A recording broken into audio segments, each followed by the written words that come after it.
शुक्लांबरधरं विष्णुं शशिवर्णं चतुर्भुजं प्रसन्नवदनं ध्यायेत् सर्वविघ्नोपशान्तये। या देवी स्तूयते नित्यं विबुधैर्वेदपारगैः सा मे वसतु जिह्वाग्रे ब्रह्मरूपा सरस्वती। निधये सर्वविद्यानां विषजे भवरोगिणां गुरवे सर्वलोकानां दक्षिणामूर्तये नमः। श्रीदक्षिणामूर्तिसुदेशिकेन्द्रं द्वैपायनं सूत्रकृतं मुनीन्द्रं श्रीशङ्करं भाष्यकृतं यतीन्द्रं मद्देशिकं चापि नमामि विद्यै। ॐ सहनाववतु सहनौ भुनक्तु सह वीर्यं करवावहै तेजस्विनावधीतमस्तु मा विद्विषावहैः। ओम शांति शांति शांति।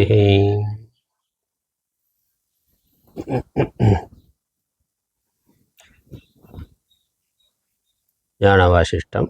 இறைவணக்கம்.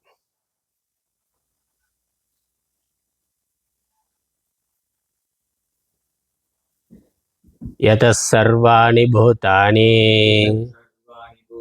பிரதிபாந்தி ஸ்திதானி ச யத்ரைவோபசமம் யாந்தி தஸ்மை சத்யாத்மனே நமः. பெண்மை பாதியன் பெற்ற களிற்றினை அண்மை தூர மரவகத்துண்ணுவாம் திண்மை ஞானச் சிறப்புயர் வாசிஷ்டம் உண்மையாக ஒருங்குரை செய்யவே. பொன்னுலகத்தினில் புவியில் அந்தரத்து என்னுடை உட்புறத்திலங்குகின்றது மண்ணு சிற்ஜோதியே வடிவம் யாவுமாய் துண்ணுவத பொருள் தொழுதிரெஞ்சுவா.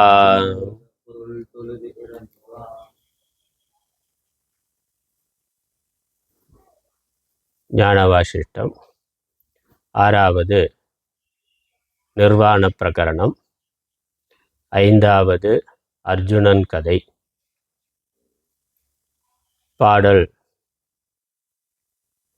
11. விஷயன் எனும் பெயருடற்கு விண்டுவெனும் ஞான உடல் விளம்பும் உண்மை இசையுறக் கேள் அனந்தமாய் தெரிவரிதாய் அடிமுடிவற்று இருக்கும் உன்னை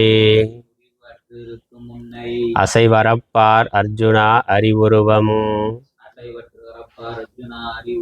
குற்றங்கள் இன்றி நிற்கும் தசை உடலில் ஒரு காலும் பிறப்புராய் இறப்புராய் சத்தா நின்றாய்.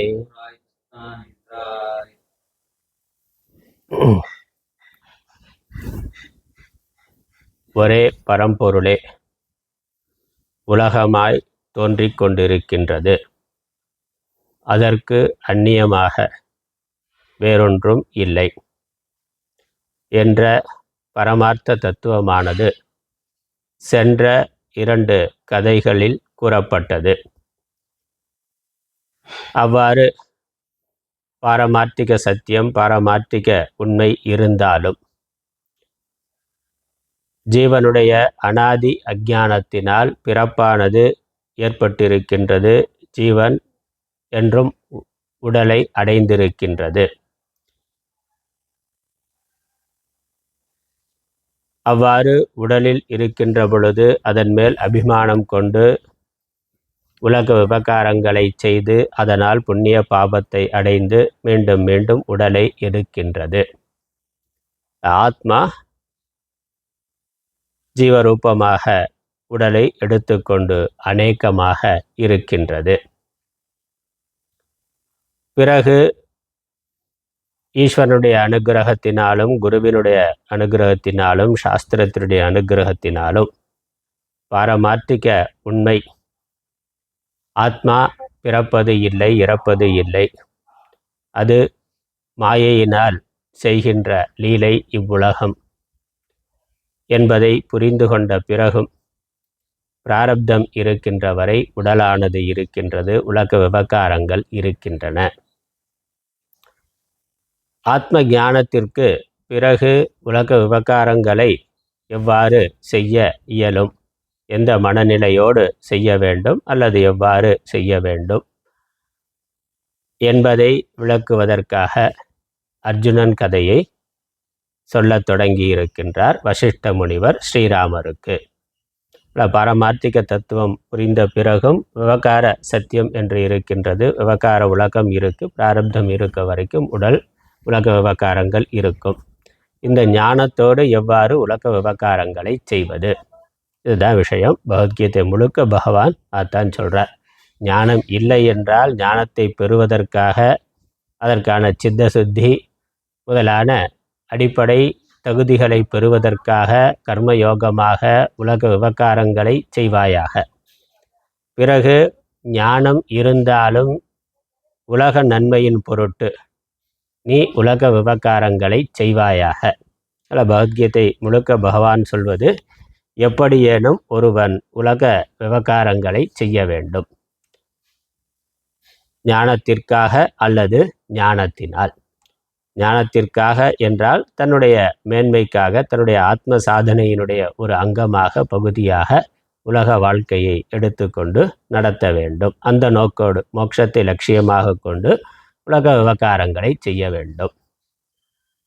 இல்லை ஆத்ம ஞானம் வந்துவிட்டது தெளிவாக இருந்தாலும் உலக நன்மையின் பொருட்டு உலக காரியங்களை செய்ய வேண்டும். அதுதான் கலியுகத்திற்கு ஏற்றது. அதனால் கலியுகத்திற்கு பொருந்தக்கூடிய தர்மத்தை பகவான் கிருஷ்ணாவதாரத்தில் சொல்லி இருக்கின்றார். ஆகவே இங்க வசிஷ்ட முனிவர் இது கலியுகத்தில் இவ்வாறு சொல்லப்படும் என்று எதிர்காலத்தில் நடக்க போகிற இந்த கதையை, மகாபாரத கதையை அங்கு அர்ஜுனனுக்கு கிருஷ்ணர் உபதேசிக்க போகின்ற ஞானத்தை, இவ்வாறு இருக்கும், இவ்வாறு யுத்த காலம் இருக்கும், இவ்வாறு அர்ஜுனன் தோன்றுவான், மகாவிஷ்ணு கிருஷ்ணராக தோன்றுவார். அர்ஜுனனுக்கு குழப்பம் ஏற்படுகின்ற பொழுது எதை செய்ய வேண்டும் எதை செய்யக்கூடாது என்று குழப்பம் ஏற்படுகின்ற பொழுது அதை தெளிவுபடுத்துவதற்காக அவர் உபதேசம் செய்வார். அந்த உபதேசம் இவ்வாறு இருக்கும் என்று வசிஷ்டர் ஸ்ரீராமருக்கு சொல்லுகின்றார். விஜயன் எனும் பெயர் உடற்கு வெண்டு எனும் ஞான உடல் விளம்பும் உண்மை இசையுற கேள். விஜயன் என்ற பெயரோடு உடலை தரித்து வருகின்ற ஜீவனுக்கு மகாவிஷ்ணு அவதாரமாக ஞானத்தோடு கூடிய உடலை எடுத்து வந்து உபதேசிக்கின்ற உண்மையை கேட்பாயாக. அனந்தமாய் தெரிவரிதாய் அடிமுடிவு அற்று இருக்கும் உன்னை அர்ஜுனா அறப்பார். உன்னுடைய யதார்த்த சொரூபத்தை, நீ சச்சிதானந்த பிரம்மம் என்ற யதார்த்தத்தை, எல்லையற்றதாய், அனந்தமாய், முடிவற்றதாய், அழிவற்றதாய், தெரிவு அரிதாய், அப்பிரமேயமாய், இந்திரிய விஷயமாக அறியக்கூடியதாக இல்லாது அறிபவனாக இருக்கின்ற பரம்பொருளாய், அனைத்தையும் அறிகின்ற அறிவாய் விளங்குகின்ற பரம்பொருளாய் இருக்கின்ற உன்னை அசைவரப்பார். அடிமுறிவு அற்று இருக்கும், முதலும் முடிவும் இல்லாமல் சர்வ வியாபகமாக இருக்கின்ற அந்த பரமார்த்த தத்துவத்தை நீ, அதனுடைய உண்மையை, அந்த தத்துவத்தை நீ நிச்சயமான ஞானத்தோடு பார்ப்பாயாக. மாசரு காட்சி, சம்சய இல்லாமல் சம்சயரகிதமான ஞானம், அசைவர சஞ்சலம் இல்லாத தெளிந்த உறுதியான ஞானத்தினால் அந்த பரமார்த்த தத்துவத்தை காண்பாயாக. அதுக்கப்புறம் என்ன உபதேசங்கிறத கிரமமாக சொல்லுகின்றார் அர்ஜுனா. பகவான் கிருஷ்ணருக்கு சொல்றது, பகவான் கிருஷ்ணர் அர்ஜுனனுக்கு சொல்வது, அர்ஜுனா, அறிவு உருவம் குற்றங்கள் இன்றி நிற்கும் அந்த பரமாத்மாவானது, பரம்பொருளானது, பரபிரம்மமானது எவ்வித தோஷமும் இல்லாமல் அதுவே மாயையினால் உடலை எடுத்து நிற்கின்றது. தசை உடலில் ஒரு காலம் பிறப்புறாய், குற்றங்கள் இன்றி நிற்கும். தசை உடலில், இந்த தசை முதலானவைகளால் உண்டான இந்த மாம்சமயமான உடலில் நீ ஒரு காலம் பிறப்புறாய், இறப்புறாய், சத்தா நின்றாய். நீ சத்ஸ்வரூபமாக இருக்கிறாய். இந்த உடம்போடு நீ பிறப்பது இல்லை, இறப்பது இல்லை. உடல்தான் பிறக்கிறது, இறக்கின்றது. இந்த ஆத்மாவானது உடலை, அதற்கு உதாரணம் பார்க்கிறோம், நம்ம பகவத்கீதையை பார்க்கிற பொழுது, ஒரு ஜீவன் உடைகளை, நெய்ந்து போன பழைய உடைகளை மாற்றிக்கொள்வது போல ஆத்மா உடல்களை எடுக்கின்றது. அதனால் ஆத்மா உடம்போடு பிறக்கிறதில்ல. ந ஜாயத்தே மிரியத்தே வா கதாச்சித்து, ஒரு பொழுதும் பிறப்பது இல்லை, இறப்பது இல்லை. அது உடலில் பிறப்பது போலவும் இறப்பது போலவும் தோன்றுகின்றது. பிறப்பு இறப்பு உடலுக்கு ஆத்மா சர்வ வியாபகமாக, நித்தியமாக, பூர்ணமாக, ஏக்கமாக இருக்கின்றது. 12வது பாடல்ல அந்த தத்துவத்தை இன்னும் சொல்லுகின்றார். பிறப்பில்லை இறப்பில்லை, இவன் என்ன வடிவில்லை புண்புண்டாகா, அறப்பழைதாய் நித்தமாய் அழுகின்ற ஷரீரத்தில் அழியாச்சற்றும் உறப்புரியும் தொழில்களை நீ யோயாது சங்கத்தை ஒருக்கிச் செய்வாய். இறப்புயில் பிரம்ம அர்ப்பண ஆச்சார பிரம்மமாம் இமைப்பில் நிற்பாய்.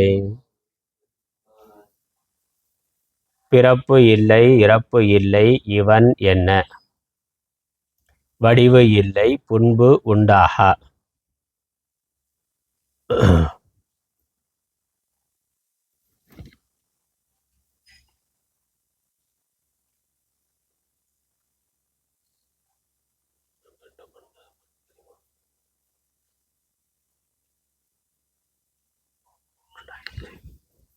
இவன் என்ன, இந்த ஆத்மாவிற்கு பிறப்பு இறப்பு என்பது இல்லை. பிறப்பும் இல்லை, இறப்பும் இல்லை. உடம்போடு பிறப்பது இல்லை, உடம்போடு இறப்பதும் இல்லை. குறிப்பிட்ட ஒரு வடிவமும் இல்லை. முன்பு இருந்து பின்பு இல்லாமல் போவதும் இல்லை. அதனால் இவன் என்ன வடிவு இல்லை, புண்பு உண்டாகா. முன்பு இல்லாமல் இருந்து பிறகு உண்டாவதல் என்பதும் இல்லை. நாசத்தோ வித்யத்தே பாவக. அறப்பழதாய், அறப்பழதாய்னா மிக பழையதாய், சனாதனமாய் என்ற அர்த்தம். மிக பழையதாய் அப்படின்னா என்றும் இருப்பதாய். நித்தியமாய், நிரந்தரமாய், 3 காலத்திலும் காலம் கடந்ததாயும், இந்த உலகம் தோன்றுகின்ற பொழுதும் அழிகின்ற பொழுதும் பிறப்பு இறப்பு இல்லாததாய், சனாதனமாய், நித்தியமாய், அழிகின்ற சரீரத்தில் அழியா சற்றும் உறப்புரியும் தொழில்களை நீ ஓயாது. இப்படி இருக்கின்ற அந்த பரம்பொருள் தத்துவத்தை அறிந்து அழிகின்ற சரீரத்தில், அழிகின்ற இந்த உடலில் அழியா சற்றும் புரியும், அழியாமல் இருந்து புரியும் தொழில்களை நீ ஓயாது சங்கத்தை ஒருக்கிச் செய்வாயாக. இந்த ஆத்ம தத்துவத்தை அறிந்து இந்த சரீரத்திலிருந்து நீ காரியங்களை செய்வாயாக. இந்த அழியக்கூடிய சரீரத்திலிருந்து காரியங்களை செய்வாயாக. சங்கத்தை ஒருக்கினாக்க இந்த சரீரத்தின் மேலே, சரீரத்தில் இருந்தாலும் சரீரத்தில் நான் என்ற அபிமானம் கொள்ளாமல், சரீரம் செய்கின்ற காரியங்களில் அந்த பலனில் பற்று இல்லாமல், கர்ம பலனில் பற்று இல்லாமல் ஒருக்கி செய்வாயாக. சங்கத்தை ஒருக்கின, சங்கத்தை நீக்கி, பற்றுதலை நீக்கி, அதே சமயம் உன்னுடைய செயல்களை செய்வாயாக. இறப்புயில் பிரம்ம அர்ப்பண ஆச்சார பிரம்மமாம் இமைப்பில் நிற்பாய். இந்த இறப்புயில் அழிவு இல்லாத பிரம்ம அர்ப்பண ஆச்சாரம், இந்த பிரம்மத்திற்கு அர்ப்பணமாக, பிரம்மார்ப்பணம் பிரம்மகவிகி அப்படிங்கிற ஸ்லோகம்லாம் நினைவில் வைத்து கொள்ள வேண்டும். அனைத்து காரியங்களும் சரீரத்திலிருந்து சரீரத்தை செய்கின்ற காரியங்களை செய்கின்ற பொழுது அனைத்து செயல்களையும் ஈஸ்வர அர்ப்பணமாக, ஒன்று தெளிவான அத்வைத ஞானமானது தெளிவாக இருந்தால் எல்லாமே ஈஸ்வரன், எல்லாமே பிரம்மம் என்ற ஞானத்தோடு காரியங்களை செய்தல். அது இல்லை என்ற பக்தியோடு, ஈஸ்வரன் உலகை நடத்துகின்றார்ங்கிற பக்தியோடு ஈஸ்வர அர்ப்பணமாக காரியத்தை செய்தல், அதான் கர்மயோகம் என்று சொல்லுகின்றோம். ஆனால் பாரமார்த்திக தத்துவ ஞானம் இருந்தாக்க இங்கே ஆத்மா செய்வதும் இல்லை, செய்விப்பதும் இல்லை, செயலின் பயனை அனுபவிப்பதும் இல்லை என்ற நிர்விகார நைஷ்கர்மிய புத்தியோடு லீலையாக விளையாட்டாக உலக காரியங்களை செய்வாயாக. இல்லை பாரமார்த்திக சத்தியம் புரியவில்லை என்றாலும் அதற்கு முந்தின நிலையில் ஈஸ்வரன் வியாபகாரிகமாக உலகத்தை தோற்றுவித்திருக்கிறார், உலகத்தை நடத்தி கொண்டிருக்கின்றார். அவர் நடத்துகின்றார், நான் நடத்தப்படுபவன், அவர் பகவான், நான் பக்தன். இங்கு எல்லாமே அவருடைய உடைமை, எல்லா செயல்களும் அவருடைய செயல்கள், நான் ஒரு கருவி மாத்திரம் என்ற அந்த உணர்வோடு இப்போ தான் செய்கின்ற அனைத்து செயலும் அவருக்கான செயல், அவருடைய செயல். ஆகவே அதனுடைய பலன் அனைத்தும் அவருக்கு அர்ப்பணம் என்று அர்ப்பணமாக காரியங்களை செய்திடில். அதனால் சித்தசுத்தி ஞானம் ஏற்பட்டு பிறகு நீ அந்த பிரம்மமாகவே ஆவாய். கர்மயோகம் ஞான யோகம், ஞானயோக திருஷ்டியிலிருந்து பார்க்கணும், இல்லை கர்மயோக திருஷ்டியிலிருந்து. ரெண்டு விதத்திலும் ஒருவன் கர்மத்தை அவருடைய பக்குவத்துக்கு ஏற்றாற் போல எது புரிகின்றதோ அதை எடுத்துக்கொண்டு கர்மத்தை விடாமல் செய்ய வேண்டும். அதை அடுத்தடுத்த பாடல்களில் இன்னும் விவரித்து சொல்லுகின்றார். அதுக்கப்புறம் அர்ஜுனன் அதை இன்னும் விரித்து சொல்லுங்கள்னு கேட்க போகிறார். கேட்டால் இன்னும் நல்லா சொல்ல போகிறார். 13வது பாடல். ஈசனிடத்து எப்பொருளும் சமர்ப்பித்து மிகும் ஈசன் வடிவம் எய்தி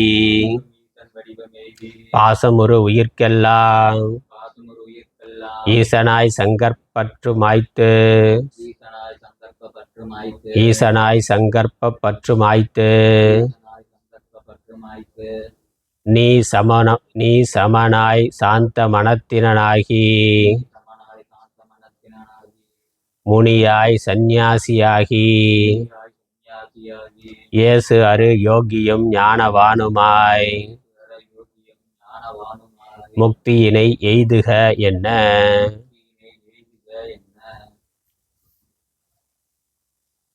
முதல்ல கர்மயோகத்தை சொல்லுகின்றார். ஈசனிடத்து எப்பொருளும் சமர்ப்பித்து, எல்லா பொருட்களையும் எல்லா கர்மங்களையும் ஈஸ்வரனிடம் சமர்ப்பித்து, மிகும் ஈசன் வடிவம் எய்தி, பிறகு ஞான பக்தி உபாசனைகளால் ஈஸ்வர ஸ்வரூபத்தை அடைந்து, பக்தி ஞான உபாசனைகளால் ஈஸ்வர ஸ்வரூபத்தை அடைந்து, பாசமுறு உயிர்க்கு எல்லாம் பந்தத்தை அடைந்திருக்கின்ற எல்லா ஜீவர்களுக்கும் ஈசனாய் சங்கற்ப பற்று மாய்த்து,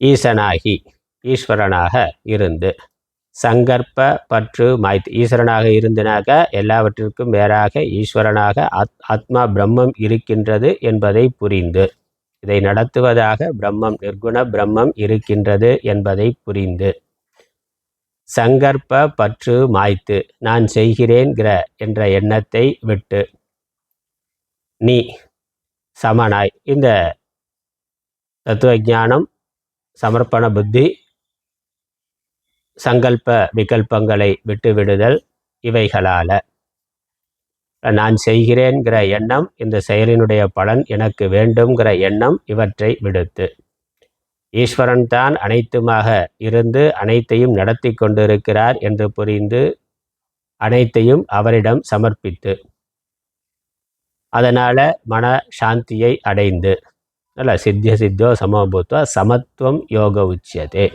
அந்த சமத்துவ மனநிலையில் இருந்து சமனாய் சாந்த மனத்தினன் ஆகி, இந்த சமர்ப்பண புத்தியினால சமமான மனநிலை அடைந்தவனாக, அதனால் சாந்தத்தை பிரசாந்தம் என்று சொல்லுகின்றார், பிரசாந்தத்தை அடைந்து மனதுடைய தாப்பமெல்லாம் குறைந்து ராகத்வேஷங்கள் இவைகளெல்லாம் நீங்கி சாந்தமான அமைதி அடைந்த மனத்தை உடையவனாக ஆகி, முனியாய் சந்நியாசி ஆகி, யோகி சந்நியாசி அப்படின்லாம் சொல்கிறார் பகவான். கர்மாவை செய்யறதுனால அவன் யோகி, கர்ம பலனை தியாகம் செய்ததுனால அவன் சந்நியாசி. அதனால் முனியாய் சந்நியாசி ஆகி யோகியாகவும் இருக்கிறான், கர்மயோகியானவன் யோகியாகவும் இருக்கிறான், ஞானியாகவும் இருக்கிறான்னா. கர்ம தியாகி சந்நியாசியாகவும், ஞானிங்கனாக்கா ஆத்ம ஞானி, அவன் ஞான யோகத்துக்கு வந்துட்டான்னு அர்த்தம். ஆனால் கர்மயோகத்தில் இருக்கிற பொழுது கர்மாவை செய்கிறதுனால அவன் யோகி. அதே சமயம் கர்ம பலனை தியாகம் பண்ணியிருக்கிறதுனால அவன் கர்ம பல தியாகி, ஞான கர்ம சந்நியாசி ஆகி இயேசு அரும் யோகியும் ஞானவானுமாய் முக்தியினை எய்துக. இப்படி யோகியாக கர்மத்தை செய்கிறதுனால யோகியாக இருந்து, அதே சமயம் ஞானத்தினால கர்ம பலனை தியாகம் செய்தவனா இருக்கிறதுனால சந்நியாசியாகவும், பிறகு ஆத்மா அகர்த்தா அபோக்தா என்ற அந்த ஞானத்தினால அத்வைத்த ஞானம் உடையவனாகவும் இருந்து முக்தியினை எய்துக, முக்தியை அடைவாயாக. அதனால் பகவானுடைய உபதேச சாரத்தை சொல்லியிருக்கிறார். எல்லாத்தையும் தொகுத்து இங்கே ஒரே பாடலில் சொல்லியிருக்கிறார். அதுக்கப்புறம் அர்ஜுனன் இதை விரித்து சொல்லுங்கள்னு கேட்கிற பொழுது விரித்து சொல்லுகின்றார்.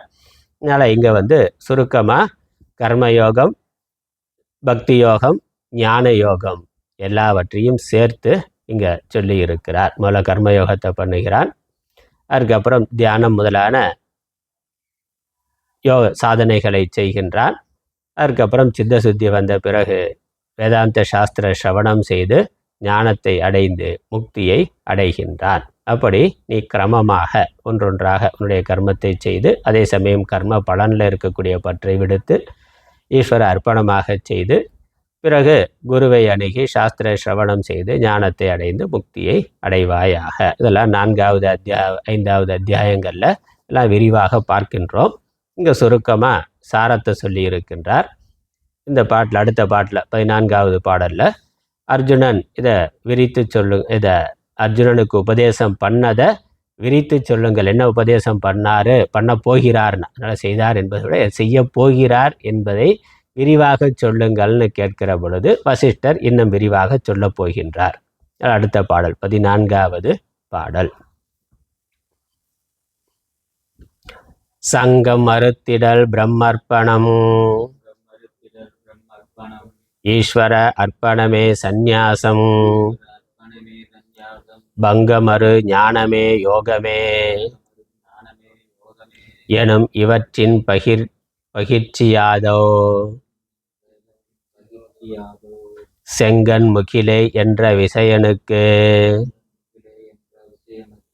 மால் அருள்வான் செறி சங்கற்பம் அங்கு உற வாதனை கெட ஓர் நினைவும் இலா இடம் பரமவத்து என்பர். சங்கம் அறுத்திடல் பிரம்ம அர்ப்பணம், ஈஸ்வர அர்ப்பணமே சந்நியாசம், பங்கமறு ஞானமே யோகமே எனும் இவற்றின் பயிற்சி யாதோ செங்கன் முகிலே என்ற விஜயனுக்கு மால் அருள்வான் செறி சங்கற்பம் அங்கு உற வாதனை கெட ஓர் நினைவும் இலா இடம் பரம வத்து என்பர். சங்கம் அறுத்திடல், சங்கம் அறுத்திடல்னா சங்கத்தை விட்டுவிடல், பற்றை விட்டுவிடல். நல்ல உலக உறவுகள், உடைமைகள், நல்ல பற்றுவிடல். பற்று என்பது அகப்பற்று புறப்பற்றுன்னு 2 விதமாக இருக்குது. அகப்பற்று உடம்பு, மனது, புத்தி, இந்திரியங்கள் இவைகளை நான் நினைக்கிறது அகப்பற்று. புறப்பற்று அது 2 விதமாக இருக்குது. பொருட்பற்று, உறவு பற்று. புறத்தில் இருக்க ஜட பொருள்கள், சொத்து, அசையாத சொத்துக்கள், அவைகள் மேலே என்னுடையதுங்கிற எண்ணம் புறப்பற்று. அப்புறம் உறவுகள் இருக்கின்றன, உறவுகள் மேலே என்னுடையவர்கள்ங்கிற எண்ணம் அது உயிர்பற்று. இந்த பற்றுக்களை எல்லாம் விடுத்து, அப்போ இந்த இவைகளையே விட்டால் சந்நியாசம், அது கர்ம சந்நியாசம், சந்நியாச ஆசிரம வாழ்க்கை. ஆனால் அப்படி இல்லாமல் இல்லறத்தில் இருக்கின்ற பொழுதே, இவைகள் இருக்கின்ற பொழுதே இவைகள் மேலே இருக்கக்கூடிய எண்ணத்தை, அபிமானத்தை, என்னுடையதுங்கிற எண்ணத்தை விட்டுவிடுதல். இது என்னுடையது, எனக்கு மட்டுமே இருக்க வேண்டும் என்ற எண்ணத்தை விட்டுவிடுதல். ஏன்னா சந்நியாசியாக போனாலும் சரீரத்தை விட முடியாது. புறத்தில் இருக்கக்கூடிய புறப்பற்று, புறத்தில் இருக்கக்கூடிய உடைமைகளை விடலாம், உறவுகளை விடலாம். உடம்பு பிராரப்தம் இருக்கிற வரைக்கும் இருக்கும், அந்த உடம்பு இருக்க வேண்டிய அவசியம் இருக்குது. சந்நியாசியாக ஆனாலும் ஞானத்தை அடைவதற்கு, ஞான சாதனைகளை மேற்கொள்வதற்கு உடம்பு தேவை. அப்போ உடம்பை விட முடியாது, அது விதியினால் எப்போ முடிகிறதோ அதுவாக போகக்கூடியது. அதனால் சந்நியாசி ஆனாலும் இந்த சரீரமானது இருக்கிறது, சரீரத்தின் மேலே இருக்கக்கூடிய நான் என்ற பற்றை மனதில் இருந்து விடுதல், அதான் சந்நியாசம். அதனால் யான் எனது எனும் செருக்கு அறுப்பான்னா, யான் எனது எனும் செருக்கு எங்கே இருக்குது? மனதில் இருக்குது, புத்தியில் இருக்குது. இப்போ மனது புத்தியில் இதுவே நான்கிற எண்ணத்தை விடுதல், அதனால் புத்திபூர்வமாக விடுதல். அதனால ஞான கர்ம சந்நியாசம்னு சொல்கிறார். ஞானத்தினால சந்நியாசம் செய்தல். எப்படி சரீரத்தில் இருக்கிற பொழுதே சரீரத்தின் மேலே இருக்கக்கூடிய நான்கிற எண்ணத்தை நம்மால் விட முடியும், விட்டு சரீரத்தோடு இருந்து விவகாரங்களை செய்ய முடியும் என்றால், அதே போல உறவுகள், உடைமைகள், உலக வாழ்க்கை இதில் இருந்து கொண்டே, அதனால் இல்லறத்தில் இருந்து கொண்டே இந்த உடைமைகள் இருக்கின்ற பொழுதே இது எனது என்ற அபிமானத்தையும் விட்டு விவகாரங்களை செய்ய முடியும். சந்நியாசம்னா அதெல்லாம் விட்டுட்டு போனால் தான் சந்நியாசம். விடாமல் மனதில் மட்டும் துரத்தல் சாத்தியம் இல்லைன்னு நம்ம சொல்ல முடியாது. இந்த அகப்பற்றை மனதில் இருந்து தான் துறக்கிறோம், புறத்தில் துறக்க முடியாது. அகப்பற்ற மனதில் இருந்து துறக்க முடியும்னா புறப்பற்றையும் மனதில் இருந்தே துறக்க முடியும். அதுதான் பகவான் வலியுறுத்தி சொல்லி, அதுவே மேலானது. இந்த புறத்துறவை விட, புற சந்நியாசத்தை விட இல்லறத்தில் இருந்து கொண்டு அகசந்நியாசத்தை, மனதில் இவைகள் மேலே இருக்கக்கூடிய அபிமானத்தை விடுதல் என்பது அது எளிதானது, அதை செய்தல் மேலானதுன்னு வலியுறுத்தி சொல்லுகின்றார். அதனால் சங்கம் அறுத்திடல்னா நான் எனது என்பதை என்ற அபிமானத்தை விட்டுவிடுதல், பொருட்களை விடுதல், உறவுகளை விடுதல் என்பது அது சந்நியாச வாழ்க்கை. அப்படி இல்லாமல் அதன் மேலே இருக்க அபிமானத்தை மட்டும் விட்டுவிடுதல். விட்டுட்டு பிரம்ம அர்ப்பணம், ஈஸ்வர அர்ப்பணமே, பிரம்மத்திற்கு அர்ப்பணம், ஈஸ்வர அர்ப்பணமே, ஈஸ்வரருக்கு அர்ப்பணம்தான். எல்லாம் பிரம்மம் என்று இருத்தல் ஈஸ்வர அர்ப்பணம். எல்லாமே பிரம்மார்ப்பணம், பிரம்மஹவிஹீனா. இங்கே பார்க்கிற பொருள் என்னெல்லாம் கர்மா பண்ணுறதுக்கு உபகரணங்கள் இருக்கோ, கர்மாவை செய்பவன், செய்யப்படுகின்ற கர்மா, கர்மாவை செய்வதற்கு தேவையாக இருக்கக்கூடிய உபகரணங்கள், அதை செய்கிறதுனால கிடைக்கக்கூடிய பிரயோஜனம் எல்லாமே பிரம்மஸ்வரூபம் என்று அந்த திருஷ்டியோடு, அதனால் இது திருஷ்டி, இது புத்தியில் இருக்கக்கூடிய ஒரு புரிதல். அதனால் இந்த ஞான திருஷ்டியோடு அதே சமயம் விவகாரத்தில் கர்மாவை பண்ணுறார், அந்த கர்மாவை ஈஸ்வர அர்ப்பணமே, ஈஸ்வரனுக்கு அர்ப்பணமாக, அந்த கர்ம பலனை ஈஸ்வரனுக்கு அர்ப்பணமாக, ஈஸ்வரனுடைய கடமையாக, ஈஸ்வரன் இட்ட கடமையாக நான் இதை செய்கின்றேன் என்ற புரிதலோடு சந்நியாசம் விட்டொழிதல், இவைகளை விட்டொழிதல், அந்த அபிமானங்களை விட்டொழிதல்.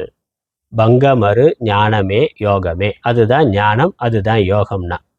அதனால் பற்றை விடுதல் சந்நியாசம், கர்மாவை செய்தல் யோகம். அதனால் சகல துக்கங்களையும் போக்கும் ஞானம்தான் யோகம்தான். அதுவே ஞானம், அதுவே யோகம்.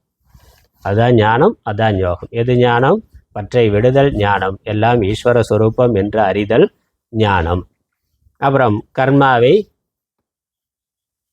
செய்தல் யோகம், அதையும் ஈஸ்வர அர்ப்பணமாக செய்தல் யோகம். என்னும் இவற்றின் பகிர்ச்சி யாதோ. இந்த இப்படி கர்மம், யோகம், ஞானம் இதெல்லாம் ஒரே குழப்பமாக சொல்லுகிறீர்களேன்னா, அதனால் இதை பற்றி கொஞ்சம் விரிவாக விரித்து சொல்லுங்கள்னு கேட்கின்றார். 476வது பக்கத்தில் இருக்கும். இதன் பயிற்சி யாதோ, இதனுடைய இவற்றின் பயிற்சினா இதனுடைய பாகுபாடு, பகிர்தல்னு சொல்கிறோமே, பாகுபாடு, விபாகம் என்ன, கர்மம்னா என்ன, ஞானம்னா என்ன, இதை பற்றி தெளிவாக விரிவாக சொல்லுங்கள். அதனால் பகவான் முதல்ல 2வது அத்தியாயத்தில் ரொம்ப சுருக்கமாக சொல்லிடுறார். அப்புறம் 3வது அத்தியாயத்தில், 4வது அத்தியாயத்தில், 3வது அத்தியாயத்தில் அந்த கர்மயோகத்தை பற்றி விரிவாக அர்ஜுனன் கேட்கறதுனால, இவர் ஞானம்தான் மேலானது என்றால் என்னை ஏன் கோரமான கர்மத்தில் செலுத்துகிறீர் அப்படின்னு கேட்கறதுக்கு கர்மயோகம்னா என்னங்கிறத பற்றி விரிவாக சொல்லுகின்றார். அதுக்கப்புறம் 4வது அத்தியாயத்தில் ஞானம் கர்மம் ரெண்டையுமே பகவான் சொல்லுகின்றார். 5வது அத்தியாயத்தில் திரும்ப அர்ஜுனன் அந்த கேள்வியை கேட்கிறான். இது ஒரே குழப்பமாக இருக்குது. நீங்கள் வியாமிஸ்ரேனேவ வாக்கியன 3வது அத்தியாயத்திலே சொல்கிறான். குழப்பது போன்ற வார்த்தைகளால் நீங்கள் சொல்லுகிறீர்கள், அதனால் என்னை கொஞ்சம் தெளிவாக சொல்லுங்கன்னு 3வது அத்தியாயத்தில் கேட்குறான். அதுக்கப்புறம் பிறகு 5வது அத்தியாயத்தில் கேட்குறான். கடைசி 18வது அத்தியாயத்துலேயும் அதே கேள்வி தான். கடைசி வரைக்கும் அவனுடைய கேள்வி ஒன்று தான். ஏன்னா தெளிவாக புரிந்து கொள்ளணும் என்பதற்காக அதை பல திரும்ப திரும்ப கேட்கிறான். பகவானும் அதை பல கோணங்களில் விவரிக்கின்றார். அதனால் இந்த ஞானம் யோகம், ஞான யோகம், கர்ம யோகம். அதனால் யோகம்னு தனியாக சொல்கிற பொழுது கர்மயோகம் என்று எடுத்துக்கொள்ள வேண்டும்.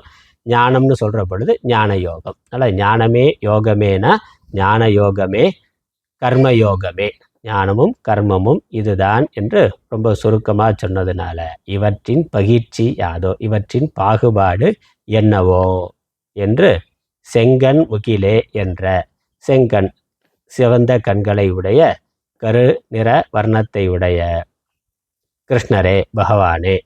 அதனால் செங்கண் முகில்னா சிவந்த கண்களை உடைய முகில் போன்ற வர்ணத்தை உடைய கார்வண்ணன் உடைய கிருஷ்ணரே பகவானே சொல்லுங்கள் என்ற விஜயனுக்கு என்று கேட்ட அர்ஜுனனுக்கு மால் அருள்வான். திருமால் பகவான் அருள்கின்றார், அருளி செய்கின்றார். செரி சங்கற்பம் அங்குர வாதனை கெட, செங்கற்ப அங்குர வாதனை கெட. சங்கற்பம் ஓய்ந்து ஒடுங்க வாசனையும் தீர்ந்தபோது ஓர் நினைவுமிலா இடம் பரம வஸ்து என்பார். எந்த எண்ணமும் இல்லாமல் இருக்கின்ற பொழுது எது எஞ்சி இருக்கின்றதோ அதுவே பரம்பொருள் என்று சொல்லுவார். நல்லா ரொம்ப சுருக்கமாக சொல்லிட்டு அதுக்கப்புறம் ஒன்றொன்றாக விரித்து சொல்லுகின்றார். சங்கற்பம் ஓய்ந்து ஒடுங்க வாசனையும் தீர்ந்தபோது, அதான் சங்கற்பம். சரி சங்கற்பம் அங்குர வாதனை கெட, வாதனையும் கெட. சங்கல்பத்துக்கு காரணமாக இருக்கிறது வாதனை. சங்கல்பம்ங்கிறது மனதில் தோன்றுகின்ற விஷயங்களை குறித்த எண்ணம், அதுக்கு சங்கல்பம்னு பேர். அந்த சங்கல்பம் வெளிப்படுவதற்கு காரணமாக இருக்கிறது, சங்கல்பம் தோன்றுவதற்கு காரணமாக இருக்கிறது வாசனை, விஷய வாசனை. ஏற்கனவே முந்தின பிறவிகளில் அனுபவித்தது உள்ள இருக்கு. திரும்ப அந்த பொருளை, அதே மாதிரியான பொருளை பார்க்கின்ற பொழுது இந்த பொருளால் நமக்கு சுகம் வருங்கிற எண்ணமானது வருகின்றது. அந்த எண்ணம் திரும்ப திரும்ப வருகின்ற பொழுது அந்த பொருளை நம்ம அடையலாம், அனுபவிக்கலாம்ங்கிற அது ஆசையாக பரிணமிக்கின்றது. அதனால் சங்கல்ப பிரபவான் காமான், சங்கல்பத்திலிருந்து காமமானது தோன்றுகின்றது. அப்புறம் காமம் குரோதமாகும், அப்படியே வரிசை அடுத்தடுத்த நிலைகளில் சொல்கிறார். சங்கல்பம் தான் முதல் படியாக கர்மாவுக்கு முதல் விருத்தி, முதல் எண்ணமாக முளையாக இருக்கின்றது. அதற்கும் உள்ள வாசனையானது வெளிப்படாததாக, அந்த முளையை தூண்டுவதாக வாசனையானது இருக்கின்றது. அது அதற்கும் உள்ள இருக்கிறது. அது ஏற்கனவே அனுபவித்ததனுடைய மனப்பதிவுகள். அந்த வாசனையும் கெட. அப்போ இந்த அத்வைத ஞானத்தினால, வேதாந்த ஞானத்தினால, ஆத்ம ஞானத்தினால ஒருவன் இந்த வாசனை, சங்கல்பத்தை நீக்கணும், சங்கல்பத்திற்கு ஆதாரமாக இருக்க வாசனைகளையும் நீக்குகின்ற பொழுதுதான் திருட ஞானமானது ஏற்படுகின்றது, ஞான நிஷ்டையானது வருகின்றது. அந்த ஞான நிஷ்டை வருகின்ற பொழுது மனது பிரம்ம தத்துவத்திலேயே நிற்கின்ற பொழுது ஓர் நினைவும் இலா இடம் பரம வஸ்து என்பர். ஒரு நினைவும் ஒரு எண்ணமும் ஒரு துவைத்த உணர்வும் இல்லாமல் இருக்கின்ற அந்த இடம் பரம வஸ்து, அது பரம்பொருள். அதுக்கப்புறம் இதை மேற்கொண்டு இன்னும் சொல்லுகின்றார். அடுத்த பாடல் 15வது பாடல். ஏக்கம் எனும் பிரம்மத்துக்கு உருமுத்தி யோகமே இலங்கு ஞானம், யோகமும் ஆங்கு அதுவென்ப உலகமும் நானும் பிரம்மத்துரு என்றோர்தல் ஆகு பிரம்ம அர்ப்பணமா கரும பலம் விடல் சந்நியாசமாகும் சோகமுரு சங்கற்பம் மறுத்தலே சங்கத்தை துடைத்தது என்பர்.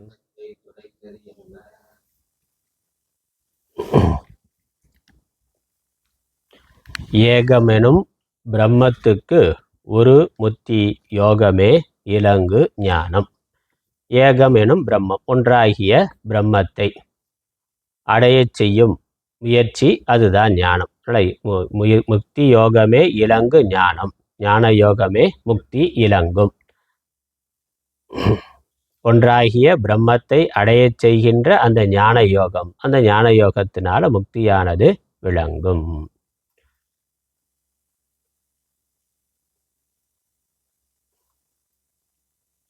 பிரம்மத்துக்கு ஒரு முக்தினா பிரம்மத்தை அடையச் செய்கின்ற முக்தி. அது எப்படி ஒரு பிரம்மத்தை அடைய செய்தல்ங்கிறது? யோகமே இலங்கு ஞானம். இந்த ஞானமாகிய யோகமானது, ஞானமானது, இந்த தெளிந்த ஆத்ம ஞானமானது முக்தியை அடையச் செய்யும், ஒன்றாக இருக்கின்ற பரம்பொருளை அடையச் செய்யும். அத்வைத ஞானத்தினால ஒருவன் பரம்பொருளை அடைகின்றான். ஞானம்தான் முக்திக்கான சாக்ஷாத் சாதனம், நேரடியான சாதனம். யோகமும் ஆங்கு அது என்பார்.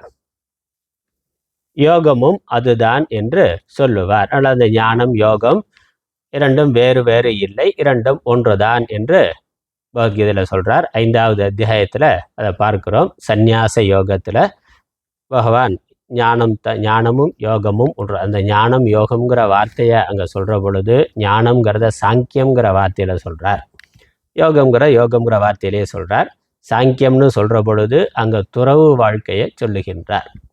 யோகம் என்று சொல்லுகின்ற பொழுது இல்வாழ்க்கையை சொல்லுகின்றார். ஏன்னா இல்வாழ்க்கையில் இருந்து தான் ஒருவன் கர்மாவை செய்கின்றான், கர்மாவை கடைபிடிக்கின்றான். அதனால் யோகம்ங்கிறது இல்வாழ்க்கையை குறிக்கின்றது. சாங்கியம் என்பது துறவு வாழ்க்கையை குறிக்கின்றது. இப்போ துறவு வாழ்க்கையில் ஒருவன் இருந்தாலும் இல்வாழ்க்கையில் ஒருவன் இருந்தாலும் இருப்பது ஒரே பரம்பொருள்தான் என்று புரிந்து கொள்ளுகின்ற ஞானம்தான் மோட்சத்தை தருகின்றது. ஆகவே இல்வாழ்க்கையில் இருந்தும் ஒருவன் அந்த ஞானத்தை அடைய முடியும், துறவு வாழ்க்கையில் இருந்தும் அந்த ஞானத்தை அடைய முடியும். ஞானத்தை அடையிறதுக்கு சாதனம் ஸ்ரவணம் முதலானவை தானே ஒழிய அது எந்த ஆசிரமத்தில் இருந்து நாம் செய்கிறோம் என்பது இல்லை. அந்த ஆசிரமம் ஞானத்தை தராது, அந்த ஆசிரமம் முக்தியை தராது, ஞானம்தான் முக்தியை தரும். அதை 5வது அத்தியாயத்தில் பகவான் தெளிவாக விரிவாக சொல்லி இருக்கின்றார். அதனால் இல்லறத்தில் இருக்கிறவனுக்கு அந்த ஞானத்தோட கர்மாவை செய்தல் அதுவே யோகம் ஆகின்றது. யோகமும் ஆங்கு அது என்பார். யோகமும் அதுதான் என்று சொல்வார். உலகமும் நானும் பிரம்மத்துரு என்று ஓர்தல். நானும் உலகமும், இந்த உலகம் பார்த்து அனுபவிக்கப்படுவதாக இருக்கின்ற உலகம், பார்ப்பவன் அனுபவிப்பவன் ஜீவன் என்று இருக்கின்ற இந்த அகங்காரம், இதுவும் பிரம்மத்து உரு என்றே ஓர்தல். எல்லாமே பிரம்மம் என்று அறிதல். பிரம்மம்தான் உடலாகவும் ஜீவனாகவும் உலகமாகவும் இருக்கின்றது என்று அறிதல். ஒரே பரம்பொருளே தன்னுடைய மாயையினால் பலவாக தோன்றிக் கொண்டிருக்கின்றது என்று அறிதல். ஆகு பிரம்மார்ப்பணம் ஆம், அதுதான் பிரம்மார்ப்பணம் என்பதாகும். அதுதான் பிரம்மார்ப்பணம். பிரம்மார்ப்பணம்னா பிரம்மத்துக்கு கொடுக்கறதுன்னா, ஹோமத்தில் ஆகுதியில் ஒரு யாகத்தை பண்ணுற பொழுது சகுனமாக ஒரு தேவர்கள் இந்திரன் முதலான தேவதைகளை நினைத்து அக்னியில் அங்கே ஆகுதி கொடுக்கின்றோம். அது கர்மாவில் இருக்கக்கூடிய விஷயம். அப்போ ஆகுதி கொடுக்கக்கூடிய எஜமானன் இருக்கிறார், அதை வாங்குகின்ற சகுனமான தேவதைகள் இருக்கின்றன. ரெண்டு வேறு வேறாக இருக்குது. அதனால் இவர் அக்னியில் ஆகுதி கொடுக்கிறார். அக்னிங்கிற ஒரு வஸ்து, ஒரு இது இருக்குது. அதில் இவர் அந்த ஆஜ்யம் முதலானவைகளை ஆகுதிகளை கொடுக்கின்றார். அப்போ இதெல்லாம் தனித்தனியாக இருக்குது. இங்கே வேதாந்தத்தில் என்னது? வேதாந்த சாஸ்திர சிரவணம் பண்ணி இந்த செய்பவன், செய்யப்படுவது, செய்ய உதவுகின்ற கருவிகள் எல்லாமே பிரம்மம். ஆனால் பிரம்மம் எல்லாம் பிரம்மம் என்று புரிந்து கொள்ளுதலே இங்கே அர்ப்பணம் ஆகும். அந்த ஞானம்தான் அர்ப்பணம். பிரம்மார்ப்பணம் பிரம்மகவிங்கிற மனதில் வைத்து கொண்டு தான் சொல்கிறார். அந்த ஸ்லோகம்தான் பிரம்மார்ப்பணம் பிரம்மகவிகி பிரம்மாக்னோ பிரம்மனாகுதம் பிரம்மைவ தேன கந்தவியம் பிரம்ம கர்ம சமாதினான. எல்லாமே பிரம்மம் என்ற அறிவார்ந்த புரிந்து கொள்ளுதல், அறிவில் ஏற்படுகின்ற புரிதல், அந்த ஞானம், அதுதான் பிரம்மார்ப்பணம் ஆகும். உலகமும் நானும் பிரம்மத்துரு என்று ஓர்தல், என்றே ஓர்தல், என்று ஓர்தல் பிரம்மார்ப்பணம் ஆகும். அதுதான் பிரம்மார்ப்பணம் ஆகும். இங்கே இருக்கிறது ஒரே பொருள்தான் புரிந்து கொள்வதே பிரம்மார்ப்பணம் ஆகும். அப்படி புரிந்து கொண்ட பிறகு அப்புறம் என்னது? கர்ம பலம் விடல் சந்நியாசம் ஆகும். கர்ம பலனை விட்டு கர்மாக்களை செய்தல் சந்நியாசம் ஆகும். கர்மாவியே விடுதல் என்பது சந்நியாச ஆசிரமத்தில் நடக்குது. யாருக்கு அந்த விதி இருக்கிறதோ அவர்கள் அதை செய்கிறார்கள். இல்லை என்றால் இல்லறத்தில் இருந்து கொண்டே செய்கின்றார். ஆனால் கர்ம பலனை விட்டு விடுகிறார். இந்த நான் ஜீவன், இந்த உடம்பு நான், எனக்கு இந்த சுகம் வேண்டும், இந்த துக்கம் வேண்டாம், அதற்காக நான் இந்த கர்மாவை பண்ணுறேன், எனக்கு இந்த கர்ம பலன் வேண்டும் என்ற எண்ணத்தை எல்லாம், அந்த பேத உணர்வுகளை அவர் விட்டு விடுகிறார். அந்த விட்டு விடுதல் என்பதுதான் சந்நியாசம் ஆகும். சோகம் ஒரு சங்கல்பம் அறுத்தலே. அதனால நான் இந்த கர்மாவை பண்ண வேண்டும் முதலான சங்கல்பங்களை விட்டுதல், அது சோகத்தை தரத்தக்கது. அதுதான் சம்சார பீஜமாக இருக்கின்றது. சம்சாரத்தை கொண்டு வருவதாக, சம்சாரத்திற்கு காரணமாக இந்த பேத உணர்வோடு கூடிய சங்கல்பம், பேத உணர்வை அடிப்படையாக கொண்ட சங்கல்பம், அஞ்ஞானத்தை, அஞ்ஞான காரியமான பேதத்தை சத்தியமாக கருதி அதனால அதோடு கூடி செய்கின்ற சங்கல்பம் அது பந்த காரணம். அதனால அந்த சங்கல்பத்தை விடுதல், அந்த பேத உணர்வுகளை விடுதலே சங்கத்தை துடைத்தது என்பார். சங்கத்தை விட்டது என்று சொல்றார். அதனால சங்க மறுத்தல்னு முன்னாடி சொன்னாரே, இந்த பேத உணர்வுகளை நீக்குதல் என்பதுதான் சங்கல்பத்தை விடுதல் ஆகும்.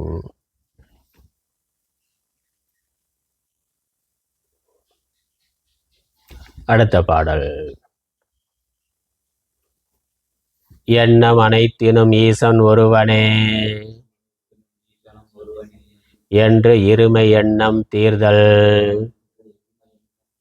புண்ணிய ஈஸ்வர அர்ப்பணமாம் என நாடி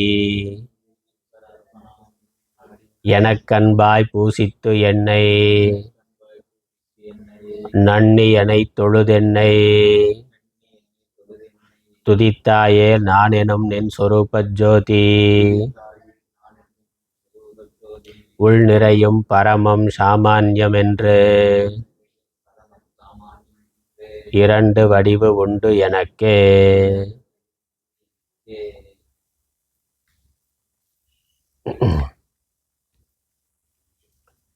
எண்ணம் அனைத்தினும் ஈசன் ஒருவனே என்று இருமை எண்ணம் தீர்தல் புண்ணிய ஈஸ்வர அர்ப்பணமாம்.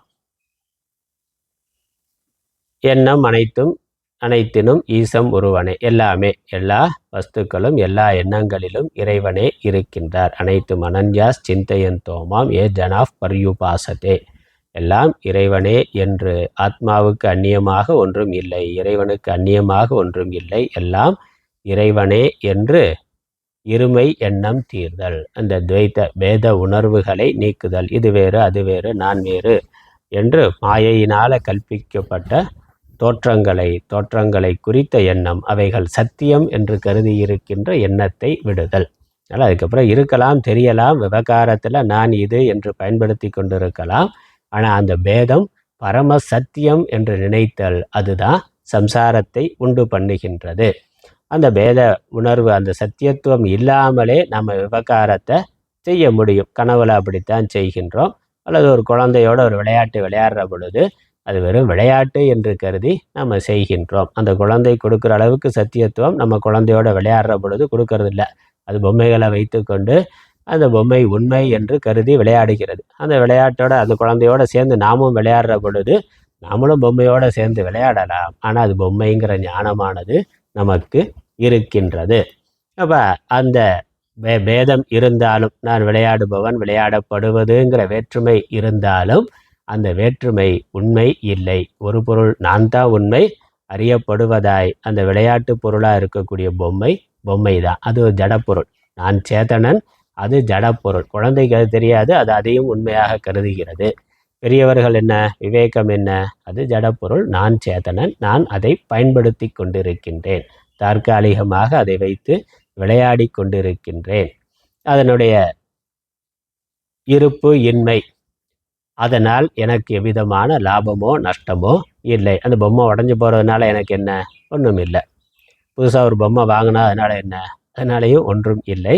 அப்போ இது வெறும் பொழுதுபோக்குன்னா, அதே மாதிரி இந்த உலக விஷயங்கள் எல்லாமே, உலகம் என்பதும் உடல் என்பதெல்லாம் இப்படி ஒரு தோற்றம் மாத்திரமே என்று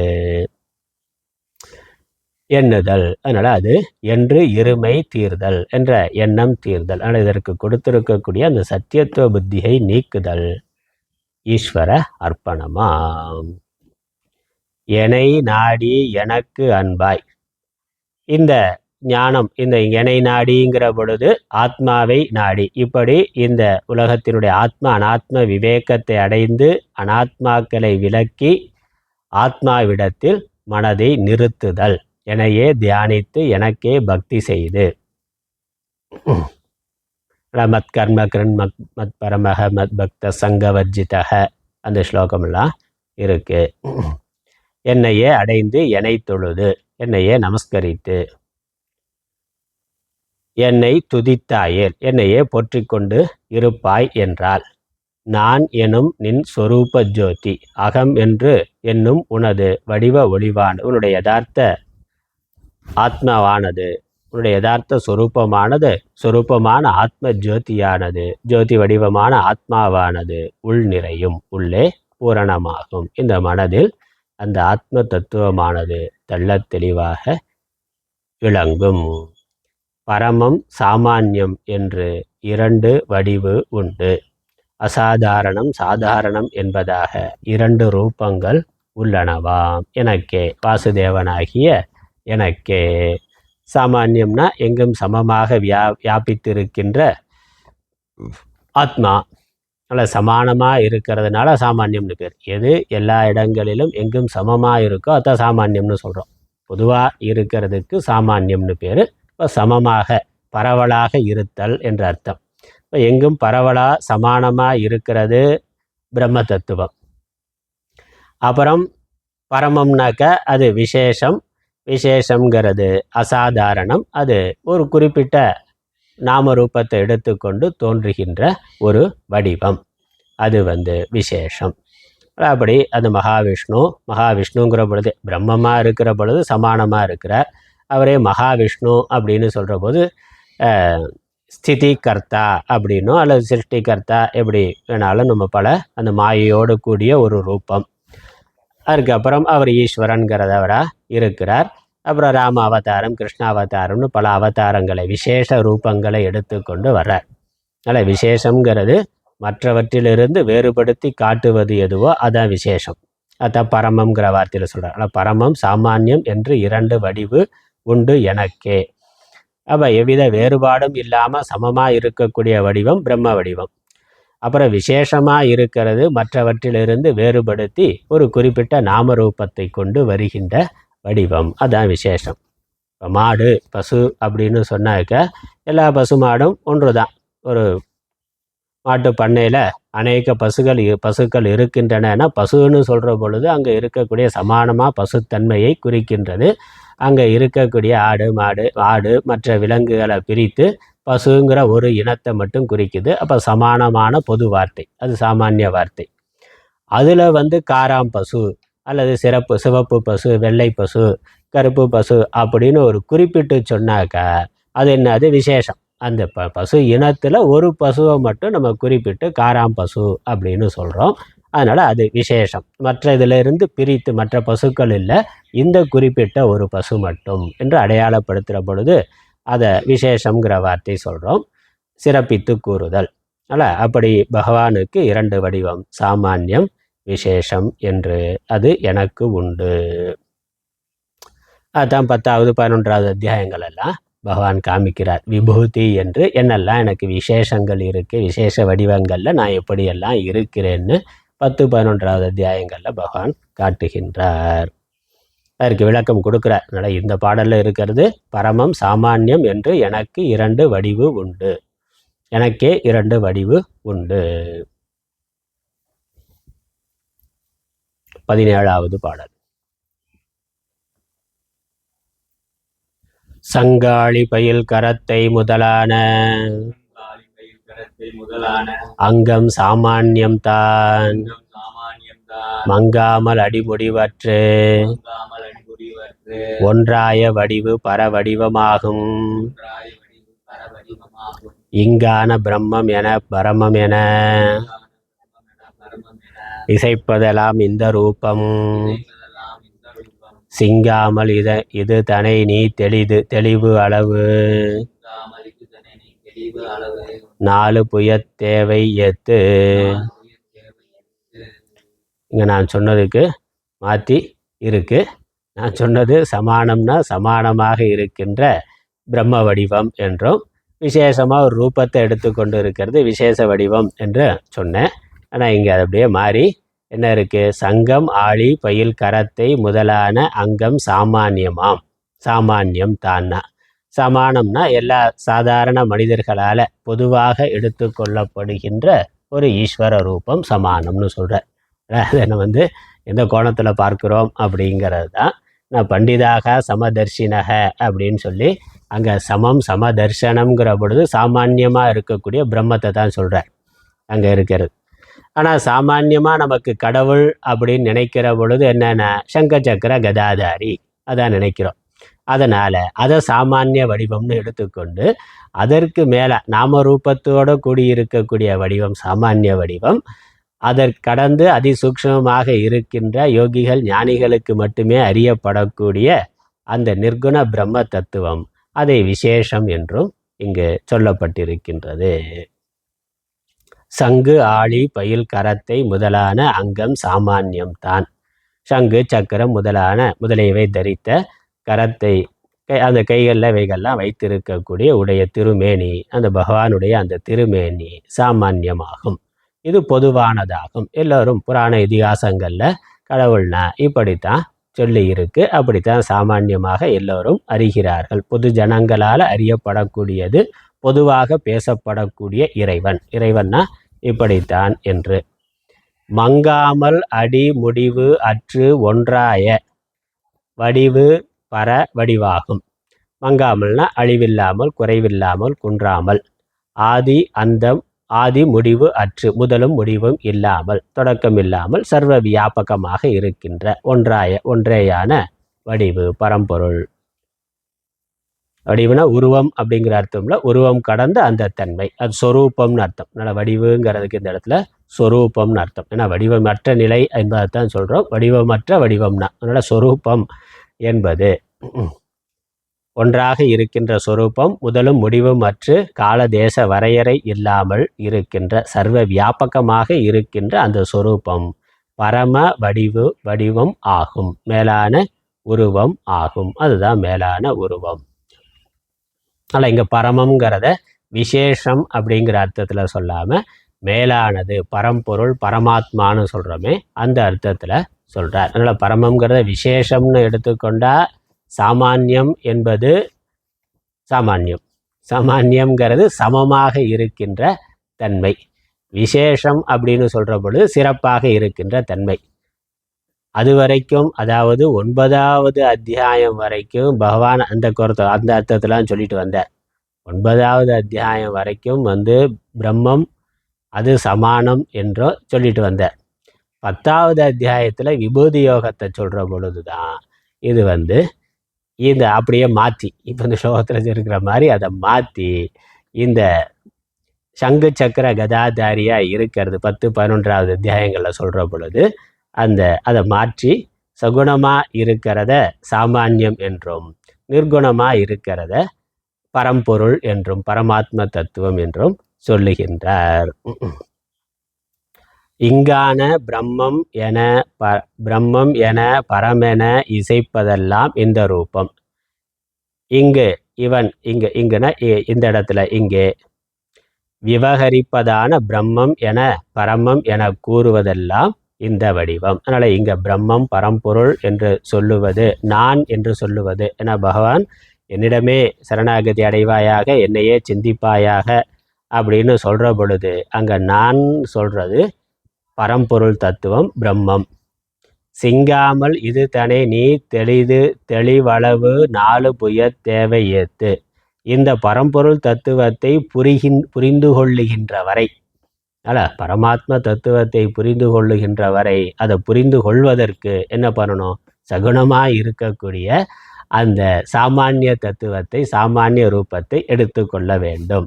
4 புயத் தேவை ஏத்துனா, 4 புயத் ஏத்துனாக்க போற்றி வணங்குவாயாக.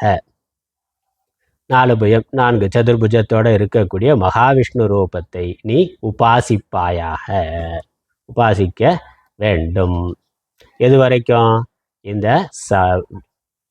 பரம்பொருள் தத்துவத்தை பிரம்ம தத்துவத்தை புரிந்து கொள்ளுகின்ற வரைக்கும் சகுணமாக இறைவனை கண்டு இறைவனை உபாசிக்க வேண்டும். ஏன்னா அந்த சகுணமான இறைவனுடைய, ஈஸ்வரனுடைய அருளால் தான் நிர்குண பிரம்ம தத்துவமானது ஒருவனுக்கு விளங்கும். அதனால் அதுக்கு ஈஸ்வரனுடைய அனுகிரகம் வேணும். அதனால் அதை உபாசனை பண்ணி அதனால் மனது ஒருமுகப்பட்டு மனது தூய்மை அடைகின்ற பொழுது சாஸ்திர உபதேசமானது, குரு உபதேசமானது ஒருவனுக்கு தெள்ளத் தெளிவாக விளங்குகின்றது. இந்த சகுணமான ரூபத்திற்கு உள்ளே நிர்குணமான பரம்பொருள் இருக்கின்றது. அதே போல சகுணமான இந்த உலகத்திற்கு உள்ளே நிர்குணமான பரம்பொருள் இருக்கின்றது.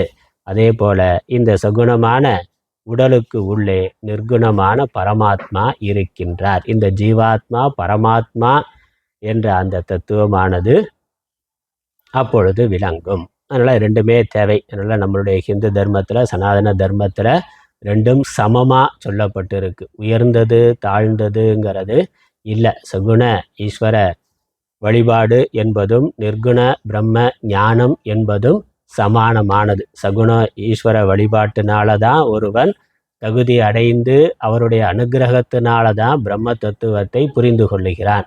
அது இல்லாமல் ஒருவன் பிரம்மத்தை அறிந்து கொள்ளுதல் என்பது சாத்தியம் இல்லை. ஏன்னா இன்றைக்கு பல ஆன்மீகவாதிகள், பல குருமார்கள் சகுணமாக இருக்கிறது வேண்டாம், அது கீழானவர்களுக்கு, சாமானியமானவர்களுக்கு அதெல்லாம் வேண்டாம், நேராக பிரம்ம தத்துவ நிர்குண பிரம்ம தத்துவ, நிர்குண பிரம்மங்கிற வார்த்தையும் உங்களுக்கு தெரியாது. அது இறை சக்தி, பேராற்றல் அப்படி இப்படின்னு சொல்லி இந்த சகுணமான உருவ ஈஸ்வர வழிபாடு என்பதை நிந்திக்கிறார்கள். அது தேவை இல்லை என்பது போல சொல்லுகிறார்கள். யோக மார்க்கத்துக்கு வந்துட்டால் சகுணமான கடவுளை வணங்கக்கூடாது என்பது போலவும். அதனால் அந்த மாதிரியான பிரச்சாரங்கள் எல்லாம் தவறாக இருக்குது. இது எல்லா காலத்திலையும் இருக்கிறது. அதனால தான் பகவான் அதை தெளிவாக சொல்கிறார். சாஸ்திரத்தில் இந்த பேதம் கிடையாது. எது நிர்குணமாக இருக்கோ அதுவே சகுணமாக ஈஸ்வரனாக இருக்கின்றது, அதுவே ஜீவனாக உலகமாக இருக்கின்றது. சரி, மேற்கொண்டு அடுத்த வகுப்பில் பார்ப்போம். ஓம் ஈஸ்வரோ குருராத்மேதி மூர்த்தி பேத விபாகினே வியமவத்யாப்ததேகாய தட்சிணாமூர்த்தயே நமः. ஓம் பூர்ணமதः பூர்ணமிதம் பூர்ணாத் பூர்ணமுதச்யதே பூர்ணஸ்ய பூர்ணமாதாய பூர்ணமேவாவசிஷ்யதே. ஓம் சாந்தி சாந்தி சாந்தி. ஹரி ஓம்.